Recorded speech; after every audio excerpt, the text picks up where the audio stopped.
दोस्तों, कभी आपने सोचा है कि अचानक आप सारा दिन की थकान के बाद अपने घर आए और रात को आराम करने के लिए अपने बिस्तर पर सो गए, लेकिन क्या हो अगर आपकी नींद कभी खुले ही ना। और यहाँ जब आपकी नींद खुले तो आपको चारों तरफ बर्बादी ही बर्बादी दिखाई दे, जैसे गिरी हुई इमारतें, हजारों लोगों की लाशें, उनका खून, शरीर को झुलसा देने वाली गर्मी, धुआं, आग और रेडिएशन। तो आपको कैसा महसूस होगा? आपको ये एक बुरे सपने जैसा महसूस हो सकता है, लेकिन जापान के लोगों के साथ कुछ ऐसा ही हुआ। वो भयानक और दर्दनाक सुबह का मंजर जापान कभी भूल नहीं सकता, क्योंकि ठीक 6 अगस्त 1945 की सुबह 8:15 पर अमेरिका ने दूसरे विश्व युद्ध के समय जापान के हिरोशिमा शहर पर अपना पहला परमाणु बम गिराया, और इस बम को लिटिल बॉय के नाम से जाना जाता है। इस बम के अंदर 15 किलोटन विस्फोट करने के लिए 64 किलोग्राम समृद्ध यूरेनियम का इस्तेमाल किया गया। यह हमला इतना जबरदस्त था कि कुछ ही पल में 80,000 से ज्यादा लोगों की जान गई, और इन धमाकों में इतनी ज्यादा गर्मी पैदा हुई कि लोग सीधे जलकर भाप बन गए।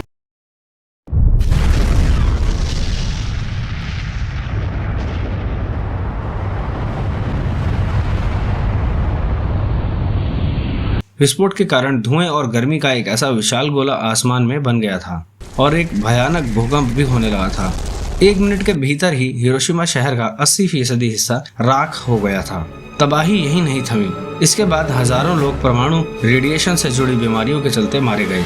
एक अध्ययन से पता चला कि बम गिरने की जगह के 29 किलोमीटर तक के क्षेत्र में काली बारिश हुई,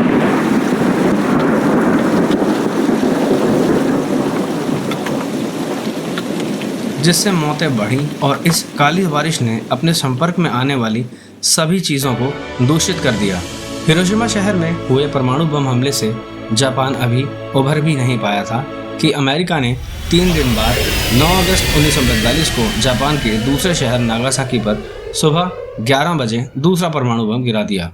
इस बम के अंदर 21 किलोटन विस्फोट करने के लिए सिर्फ 6.4 किलोग्राम प्लूटोनियम का इस्तेमाल किया गया था, और इस बम का नाम फैटमैन रखा गया था।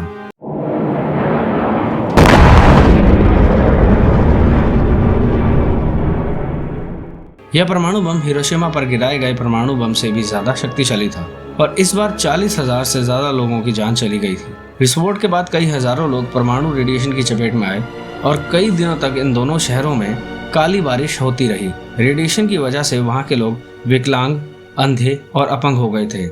इन धमाकों के बाद कई सालों तक बच्चे अपंग और विकृत पैदा होते रहे, और जापान को इन हादसों से उभरने के लिए काफी समय लगा, क्योंकि ऐसा मंजर था कि जो कोई इंसान नहीं देखना चाहेगा। और इसीलिए दुनिया को इस परमाणु हमले से सबक लेना चाहिए, क्योंकि आज कहीं ना कहीं सभी देश जैसे अमेरिका, रूस, ब्रिटेन, फ्रांस, चीन, भारत, पाकिस्तान, इजराइल और उत्तर कोरिया इन परमाणु शस्त्रों की होड़ में लगे हैं। लेकिन जापान, जो इन हथियारों का जख्म झेल चुका है, उसकी एक ही सोच है कि वह कभी भी अपने देश में परमाणु शस्त्रों को अनुमति नहीं देगा, और परमाणु तकनीक को वो केवल शांतिपूर्ण तरीके से ऊर्जा उत्पादन के लिए इस्तेमाल करेगा। तो दोस्तों, आपको ये वीडियो कैसा लगा मुझे कमेंट करके बता सकते हैं, और अगर आपको ये वीडियो पसंद आया हो तो प्लीज़ इस वीडियो को ज़्यादा से ज़्यादा लाइक, शेयर, कमेंट ज़रूर करें। साथ ही इस चैनल को सब्सक्राइब ज़रूर कीजिए। Thank you so much.